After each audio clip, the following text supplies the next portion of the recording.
All right, welcome to the Slawcast. Spooky Bones 224. Uh, This is G&G fan. This is ASamCalledSam. This is Looby Gub. Epic. all right, but so what does the name Slawcast really come from? You guys want to explain that?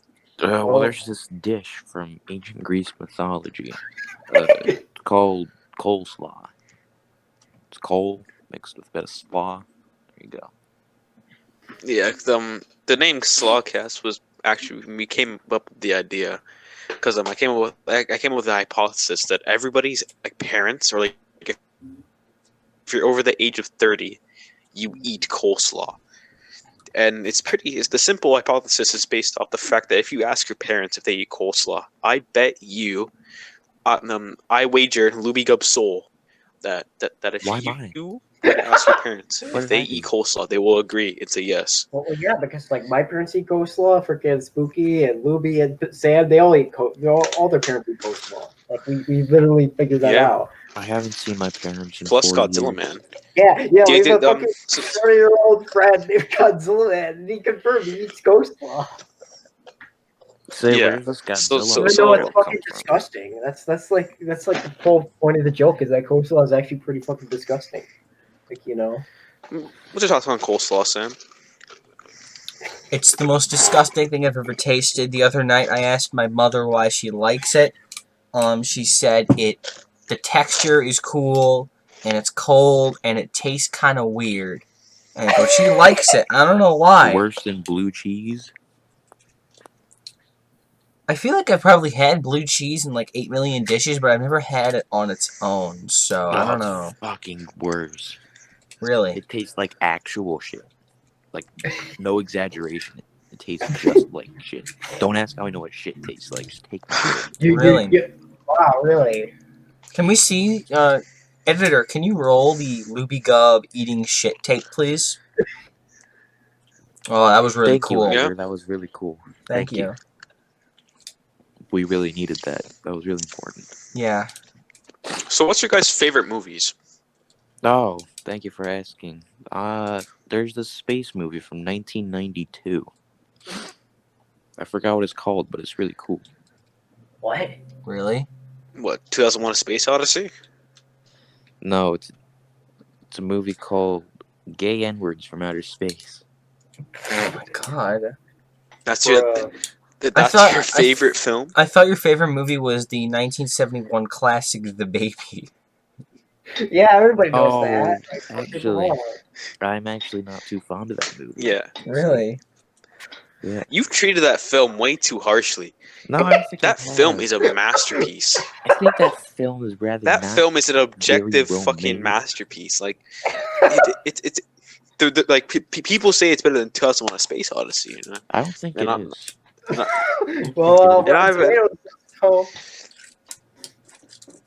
Well, Tomatoes is indisputable. Like, I mean, like, come on. So you everybody see, knows my that. favorite movie of all time is 2001: A Space Sarcasm. Odyssey. Okay, it's Really? pretty epic. mhm. All right, what about you, Alex Benjamin? Bro, you should just call me G&G, but whatever. Fucking. Oh, okay, so my favorite movie is The Shawshank Redemption. It's an epic movie, 10 out of 10. There's literally like nothing wrong with it. It's got an amazing story. No, I don't think that's true. Really, what's wrong with The Shawshank Redemption? I think all movies. I mean, it's have better than Godzilla flaws. Final Wars. That movie was fucking horrible. Oh shit! I thought that movie was actually pretty good, but I respect your opinion. Yeah. But so Just kidding. Fuck you. what's So Sam, what's your favorite film? It usually changes around a lot, but it's most consistently the 1985 film Pee-wee's Big Adventure. Classic. It's just a lot of fun. I'm a huge fan of it. Earlier this year, the last thing I did before unnamed virus started was go and see it in theaters with Paul Rubens in attendance, and he like did a 2-hour thing after. It was really cool. I loved it, but I highly recommend it. It's the first Tim Burton film. My favorite type of like Tim Burton isn't the one where he's like completely unhinged and going crazy. My favorite is like when the crazy just kind of comes out and then disappears like nothing ever happened. I find that really interesting. Pee-wee's Big Adventure and the 1989 Batman film both have that with them. So Interesting. What about you, Spooky Bones? My favorite film of all time is The Iron Giant. I think that film is a masterpiece for the main reason it was the only film that was able to make you cry. And the main reason Why? why that was because the characters and like the story of the Iron Giant itself. And I think they handle the characters well. And I think it pushes the boundaries of what an animated film can truly be. And I think it breaks this. I mean, children, which is really a fucking amazing stigma that needs to be. Am I the only one in What which, are like, you guys' least favorite cut out? movies? Wait, did I cut out? Hello? You well, I mean, yeah, well, for a little bit, yeah, but like we can hear you now. Did we get any of that into the recording? No. Yes. Okay, so let's move on to our least favorite movies. I mean, I don't really put much thought into that, to be honest. Yeah, I don't think I have a least favorite movie of all time. I don't know As what much to as I say. dislike The Well- Baby. Does like just drop like some really shitty movies you guys have seen. I don't really pay much thought to shitty movies. probably my Really least don't favorite film of all time would have to go to the 2019 film The Car 2: Road to Revenge. This one kind of requires a bit of context. When I was growing up, there's a 1977 film called The Car. It is an absolute Jaws ripoff. It's just Jaws, but it's a car and it's in the middle of the desert. And it's the craziest movie you'll ever watch. The car is like the devil or something, so it can't go into like graveyards, but it has this horn, and the horn is the most iconic part of the entire movie. It's this big, giant, evil black car, and you can't see inside, and it's just going around the desert, killing everything, no pattern to it. It's great. It's such a cult classic. And then in 2019, for some reason, they released The Car 2: Road to Revenge, which The Car is an extremely niche movie. So the movie, it being so unbelievably bad, it didn't just feel like a bad movie and I'm disappointed. It kind of felt like a personal attack. Because no one cares about the car except for like me and my dad and my brother. So when we watched it, there's the iconic horn I talked about a moment ago isn't in the movie at all. Like, the car is now, like, some sort of, like, AI-controlled, like, sedan, but then it gets, like, captured by the main character who destroyed the car at the end of the first one, and he, like, rebuilds them into, like, a really crappy recreation of the original. It looks like it legitimately is, like, made of cardboard. It's so unbelievably terrible. The Car 2, always been my least favorite film of all time, is the only film that has legitimately put me in a horrible mood after watching it. One I movie don't, that I don't really have like a least favorite movie. I have I some just- shitty ones that I've seen. I mean, I just kind of realized that, Last Jedi kind of fits the criteria of a movie that makes me feel horrible after watching it. What's so bad about The Last Jedi? I haven't seen it, so. Yeah, because like you freaking like, oh my god, like I don't even know where to start. They freaking ruined the character of Luke Skywalker. They freaking literally, and Rise of Skywalker too. That movie is also really bad because like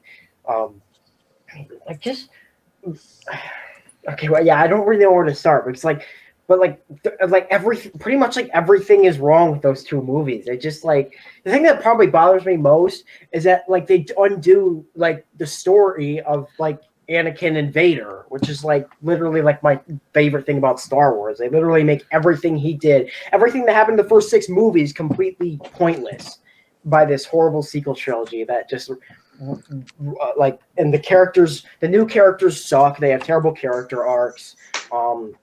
They're either absolutely wasted or they just don't have a character arc at all. And any new character introduced after The Force Awakens just completely sucked. The Force Awakens had some potential, but then they completely wasted that potential in the next 2 movies. That's understandable. And yeah, just it's like the thing that just frustrates me most is just like they undid like the entirety of Vader's story, and like Vader and Anakin, like it's like he's like my favorite movie character of all time. I love his story. I love his character arc. I love everything about it. So the fact that they like made that pointless is just like almost like an insult. That's understandable. Like I legit think it's one of the greatest fictional stories ever told, and they legit just freaking made it pointless. Like, how can you do that? I don't really have a least favorite movie. I have some really bad ones I've seen. One of them being The Predator 2018.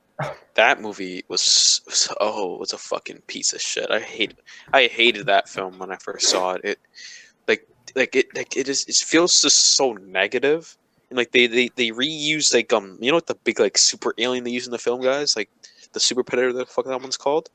They like literally reuse shots like not even like a minute like after not even a minute after you see the first shot, the exact shot, let's reverse it and play it again. Like, what fucking type of movie were these people trying to create? Like, the story makes no fucking sense either. Another really bad movie I saw was Godzilla Battle Royale. I've seen this one with Sam Called Sam. And, it's a horrible fan film. Yeah, it's a really bad fan film. Like, how long is the film, Sam? It's around like an hour and 20. Like, and like, it's only fighting for an hour and 20 minutes. Like, now after this, I remember when me and Sam were watching it. Yeah, and really bad acting in suits and whatnot. But I remember like when me and Sam were watching, it was about like I think like 40 to 50. There's a sequence that we dubbed the crawler sequence, and this is where this sequence fucking broke me. When I first saw it, it was the funniest shit ever. Out of nowhere, like a bunch of these Resident Evil characters come into the film and they start fighting like these little Hedorah monsters, and it's just like 5 minutes of them beating up the same monsters over and over again, and like using shots. It's so bad. It's on like the worst green screen ever too. It's so like the soundtrack of that film's bad. Like the suits are bad, the acting's horrible. Like it feels like what it feels like. It feels like it feels like a fever dream. It's like this painful like actions are just repeated for like where it feels like a fucking eternity. It's such a shitty film. Godzilla Final Wars is a fucking piece of shit too. I fucking hate that movie too. But honestly, I'm not gonna dwell on that. Battle Royale kind of feels like a porno. Honestly, the acting and the suits and the production value. It legitimately feels like at any moment either the human characters are just gonna like drop their pants or the monsters are gonna do it too. It doesn't matter. At any point you're like on edge. You're like, is this a spoof? Is this a porno? I can't tell. I mean, like, yeah, you get that feeling from the film. Definitely gives off that feeling that like you're watching porn. Which makes it even worse because Mr. Akira Takarada makes a short appearance in this. So,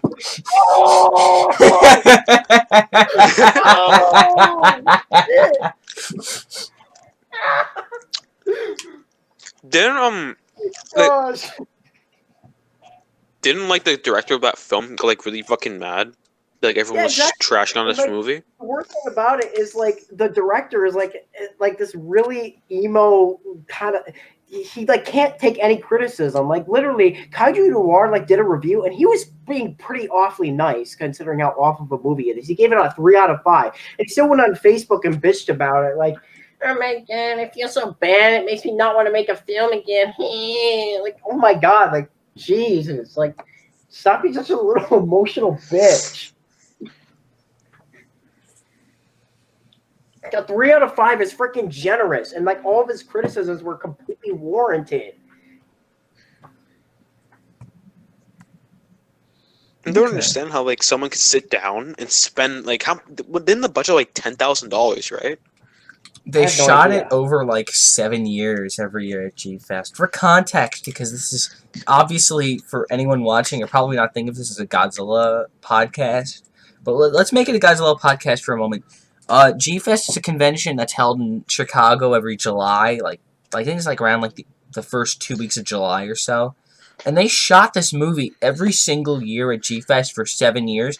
So you'll see actors who look like all young and whatnot, and then look at stuff they shot 7 years later where they just look all old and tired, and they have more facial hair. It's just no care put into making it look consistent. It's awful. The thing is, what a like, shitty it movie, man. overwhelms the audience with action so much that by the end you're just like you're just so bored. You just want to turn it off. Yeah, Like, there's like 3 times where like they unleash like an ultimate monster that's supposedly gonna kill all of them, and it's just like at the third time you just don't even care. Like, by the time Queen Ghidorah is out, you've already shut out the movie. You've already shut off the movie. Like, you're not even watching. Queen Ghidorah. Queen Ghidorah is so like, oh my gosh, like they built like this like shitty fucking Power Rangers ripoff of King Ghidorah. It has like Quintessa or some shit from like Transformers in like the fucking film. That like the final monster that they fight is like this shitty like red puppet of King Ghidorah called Queen Ghidorah. This is so fucking bad, man. It's, oh my gosh, it's fucking horrible, man. How does Like, one someone sat down and like spent hours and days making the shitty ass puppet. How does one think the idea of Queen Ghidorah is like a good idea at all? I don't You're understand. Just taking King Ghidorah and it's like, what if it was a girl? And that's it. That's the entire thing. It's like So Queen creative. Kong instead of King Kong. Oh no, we're not talking about Queen Kong. I've heard Queen Looby Kong was a shit Looby has some very movie. strong words to say about Queen Kong. Do it. Unleash your hatred, Looby. Is he even here? Looby fucking died. Looby died. King Kong is a shit movie. Why do you talk so tired? Well, explain why. Explain why it's a shit movie. So they turned this shit into a musical. Oh no. Oh, I hate musicals, man. Now, I don't have a problem with musicals. In fact, I like musicals. But if they can make King Kong work on Broadway, this is before King Kong on Broadway, but they can make it work. King Kong can be a musical. But in the fact that they made the song so shitty, the worst possible way that they could have gone, and had the worst special effects they could have had. It's not the worst King Kong ripoff, but it's far from the best. Did they actually do like a King Kong Broadway show? When I was in New York, I actually saw some advertisements about it. Yeah. There is a King Kong show on Broadway, and I've heard very good things about it. Oh, I've been hearing like mixed things about it. I've heard that it's very well executed. I've seen the animatronic Kong. It looks incredible. I think King Kong can work as a musical, but the way they handled it in Queen Kong, it's incredibly flawed and not good at all. Isn't it based on the novelization? Because I know the novelization fell into the public domain, so that's why a lot of like King Kong remakes that are like forgotten or have like a bunch of different plot details. Like there's like a fight between two Triceratops and Kong, and there's the boat's name isn't the Venture and stuff like that. I think so. Okay. If my memory serves me right. So moving out the way of least favorite movies, what's one idea that you'd like to make into a fan fiction? Vader movie. Darth A Vader movie? Yes, a Darth Vader movie. Like what would be in the Darth Vader movie? You know, like we kind of say Darth Vader movie, and it's like, oh yeah, yeah. Did you say Darth Vader? Are you a freaking boomer? It's a Darth Vader. Okay, let's go. Explain like how would you execute a Darth Vader movie?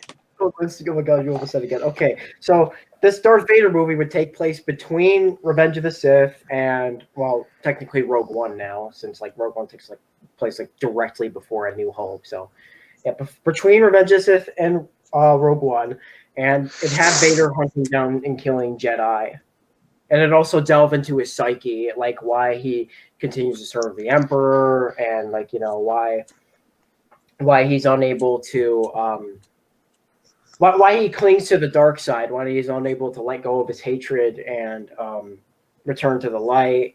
Um, you know, like things like that, like really delve into Vader's character. And it would be really awesome if they like had Darth Maul in it, and like if they explored like how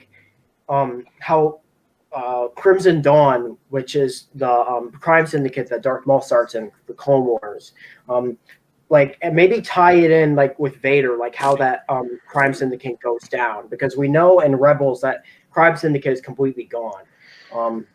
So I think it could really, I think it'd be really awesome that like if it had something to do with Vader, like Vader managed to track it down and he got in a duel with Maul, and Maul escapes with his life, of course, because he doesn't get killed by until Obi-Wan in Rebels. Like when he fights Obi-Wan, that's when he gets killed. Like so, Vader obviously can't kill him in the movie, but like, you know, they could still like have a duel, but like Vader would obviously win, and Maul would have to like run away or something like that, escape. But I think that would just a movie with Vader, you know, hunting down Jedi, exploring his like inner psyche, and also have them fight Darth Maul. That would just be a killer movie. Like everybody would love that if they executed it well. Like if they executed it like shit, of course not everybody would love it, but like. I don't really see any reason why Disney wouldn't do it, because like everybody loves Darth Vader, you know, like, and like, you know, there are people who like say like, you know, but technically 1 through 6 are all Vader movies. Well, I mean, but like if a Vader movie were to come out, would you really be mad? I hope not. So that's something that everybody would love to see, I think. And like it get theaters packed. Like it would get theaters packed. It would make a ton of money. So I don't see why Disney wouldn't do it. Like it just seems like a no-brainer. Like a Vader movie makes tons of money. Tons of fans want to see it. So yeah. One thing I've always wanted to see. This is going to be something about Star Trek really quick.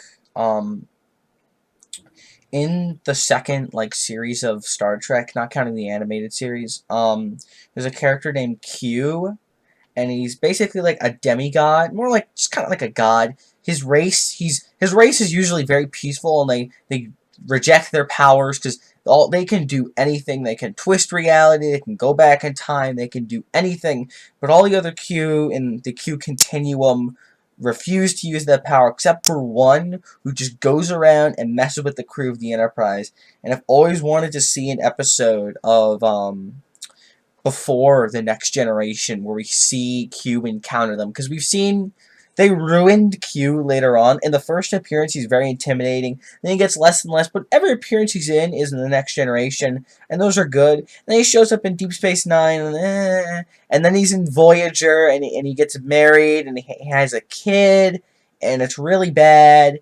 But I want to see Q, like, in that kind of Next Generation era, go back to the era of the original series, or even, like, Enterprise, and go mess around with them. I want to see what those different crews, because the entire Next Generation crew is very tight-knit.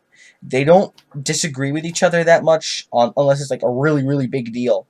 But all the crews before that, especially the Enterprise one, they're constantly arguing about things. So I want to see Q interact with them, see what he do, see what tricks he can pull up, and what funny things he can do. Because I just love Q, man. He's the best. So many fun episodes you can do with the character of just this omnipotent trickster who's holding the entire ship captive, because he can just snap his fingers and make everyone die on the ship if he really wanted to. It's just a lot of fun. That sounds cool. Yeah, that'd be cool to see, honestly. Well, what about you, Looby? You have an idea for a fan fiction? Yeah, actually. So, I have this idea where you take the 1931 Frankenstein film and the 1935 Bride of Frankenstein, put them together as one movie, but tell the entire thing from the point of view of the monster, from beginning to end, the monster is always on screen, and we see everything from his point of view, how the things that around him affect him. Talking like something more like the novel. Yeah, something more like the novel, but still taking the scenes from the Universal movies. Make it like That's a character interesting. study.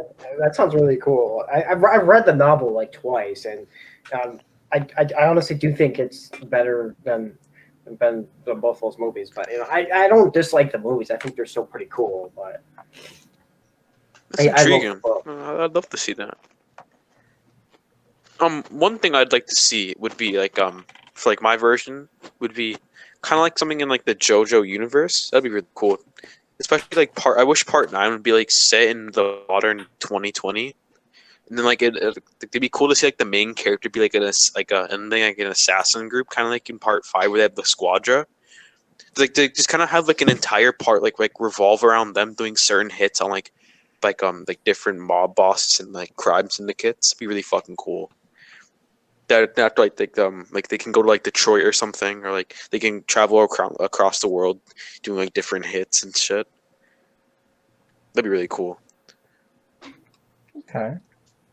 Something I kind of like forgot to mention when I was talking about my Vader movie is that I think it's kind of important, and one thing that I think is kind of important is that like it would show Vader being a great duelist, because honestly what we've gotten from the movie so far, we haven't really seen him duel like a Jedi Master besides like the Vader from an Obi-Wan fight from A New Hope, but that fight was like horrible because like it's like it was made like back in the 70s, like so it's pretty bad. It was pretty like dull. And there is like effects that in post reimagining of the fight, which I think is awesome. I really love it. I think it's really epic. But I would still like to see like more of Vader fighting Jedi Master. Show him show on screen the true power of Vader. Like show how powerful of a duelist he is and how powerful he is with the Force. And in order to do that, I think we really need to see Vader like fight some really experienced and powerful Jedi Masters, and like Darth Maul too, because Darth Maul isn't a joke either. What is it? I've always loved the duel in Episode 4, because there's like 8 million things you can do in canon to recontextualize it. My favorite like version of it is to really see how fallen these two characters are, because it works perfectly in tandem with the final battle from Episode 3, where they're swinging across everything, they're going crazy, to this little battle in a hallway, and it's an old guy versus basically a cyborg at this point, and you just see how far they've fallen. And you can also say that Vader is like physically and mentally weakened by the thought that Obi-Wan is still alive and still out there, and he really has to defeat him. So I think you can definitely show he's still a great duelist while not, because Scene 38 Reimagined is good. I like it, but I don't agree with people who say this should be in the movie, because the meaning when it came out was this is the lightsaber duels. This is what they look like. Well, with Episode 3 now existing, you really get a whole new viewpoint on just how far fallen these two characters are. And it's just so perfect. I love those two together. Well, I love the Episode 3 duel. That's my favorite duel. But like, I guess I just don't like, because like Vader is supposed to be like the best duelist in the galaxy according to like new canon books, but like the way like he literally like probes his lightsaber for, like I just think it's lame. Like I think like Vader seeing Obi-Wan, he would immediately like go into this blind rage and start attacking, because like he was the one who maimed him and caused him to get burned and basically forced him to suffer the rest of his life. Okay. And plus, I'm a sucker for exciting, fun duels, and I thought Scene 38 accomplished exactly that. Well, and it's still like had its tense, slow moments, like the point where they're like in the tight corridor.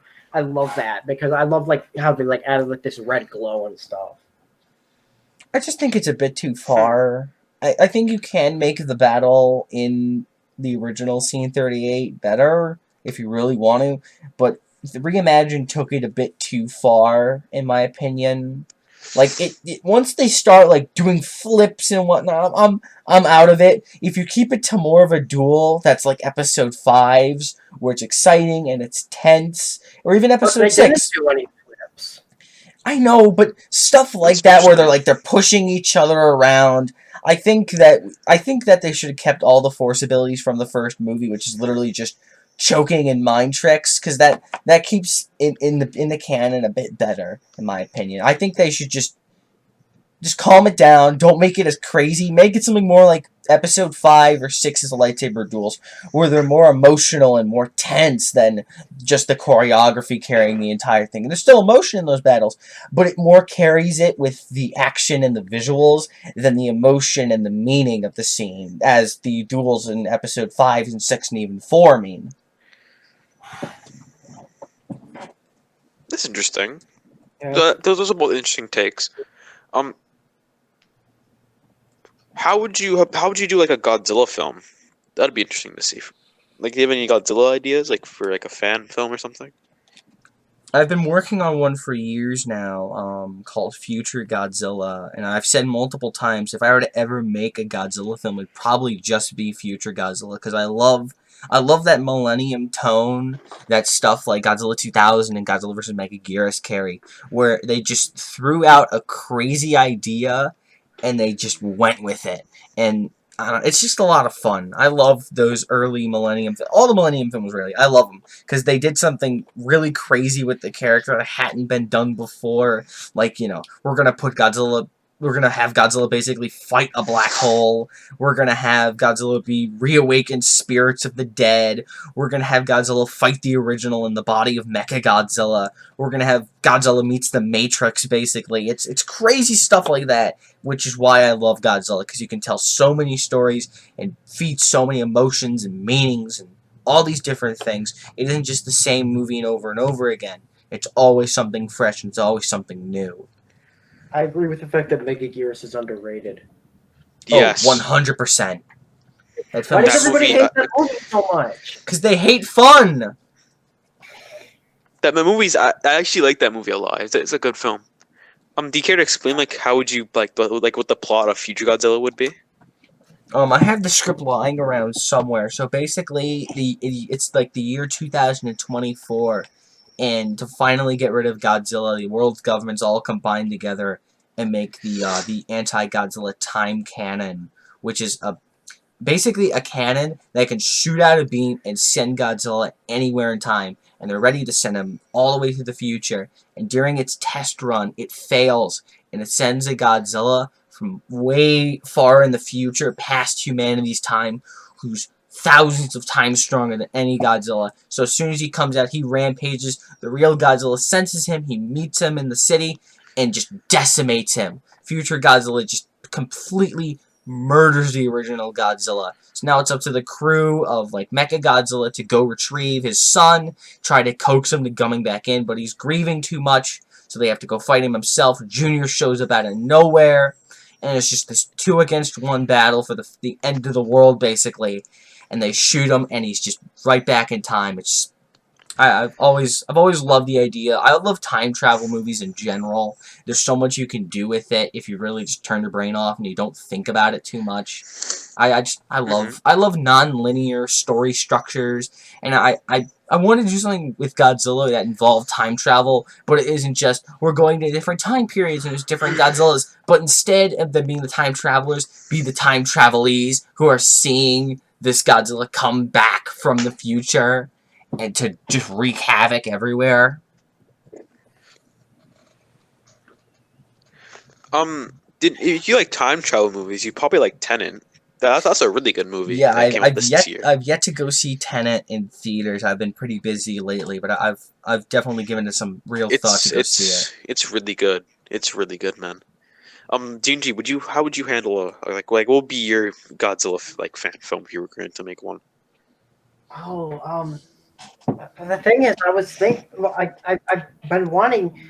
Yeah, for anyone you like know who I am, you know I freaking do like I've done like I've been trying to like make a fan film series called the Kyojin Godzilla series. I started it back in like 2016. I did 3 films, and now I kind of want to restart it with stop motion and you know like write better stories with like better characters and like pay more attention to like story and character and also like just make the effects and the visuals better.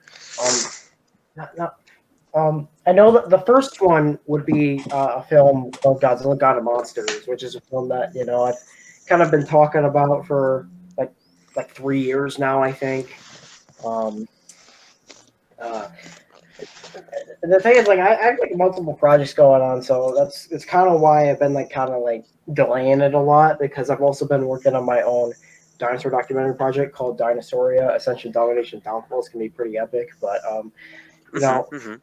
So I've been working a lot on that, and I do plan on. I'm hoping to like do Godzilla God of Monsters because I think I finally got like a script that's like I feel like is refined enough that I can finally do it.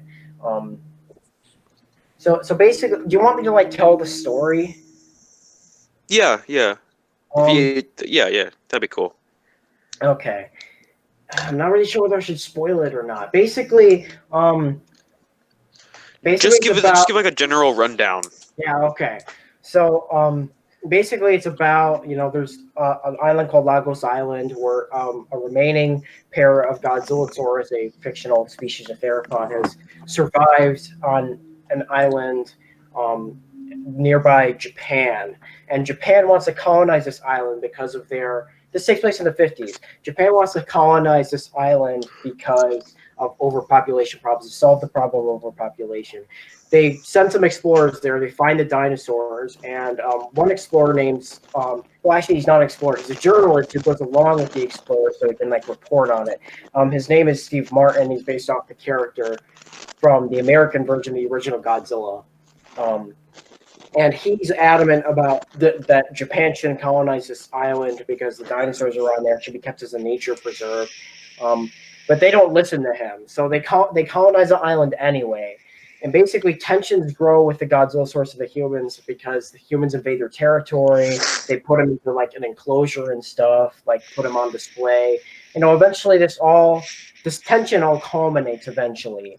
And when a horrible disaster happens, and this leads to the female and the baby's getting killed, and the male being turned into Godzilla. So now Godzilla hates mankind and wants revenge. Interesting movie. Yeah, and then there's going to be like multiple films afterwards, which will be about Godzilla fighting monsters, and he'll go through a character arc about how basically he's eventually going to turn into an anti-hero and things like that. I don't want to give too much away, but it's going to be like a series, and Godzilla, he's going to be like a character, and he's going to have his own character arc and stuff. Well, also there will also be attention drawn to the human characters. Like the human characters aren't going to be forgotten about. There's still going to be interesting stuff going on with humans. Because that's important. Do you have any ideas for a Godzilla fan film, Looby? No, actually, I don't have any. Looby's like sleeping. I swear. I probably am, but I don't even fucking know it. But my idea for a Godzilla fan film it would be like it kind of be like Godzilla meets anime, where it would have like some really cool like have like have the Jaegers from like Pacific Rim kind of clashing with Godzilla. Like I would want it to be like a trilogy, where like the third movie has like Ghidorah and Kaigan kind of like functioning like how Vegeta was during the Saiyan saga. Like he'd come down from planet to planet and like destroy the planet and whatnot. And I have the scripts writing up right now. I finished the first one, but I think I don't know. You want to explain it that much because I don't really have. I'm just shooting around with the ideas in my head right now. But yeah, my idea of Godzilla fan film, like it's kind of hard to explain. It's pretty epic though. He's told me his plans. It's pretty epic. I'll vouch for that. Okay. It's like it's like what he said. It's like the cross between Godzilla and Pacific Rim, and I think that's really awesome. Mm-hmm.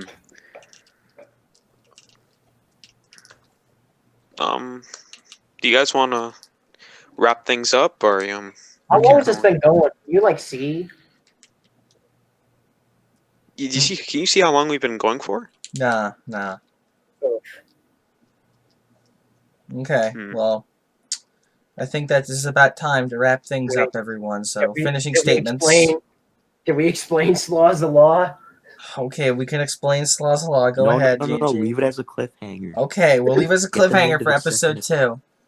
Get them into Daniel. This has been episode 1 of the Slawcast.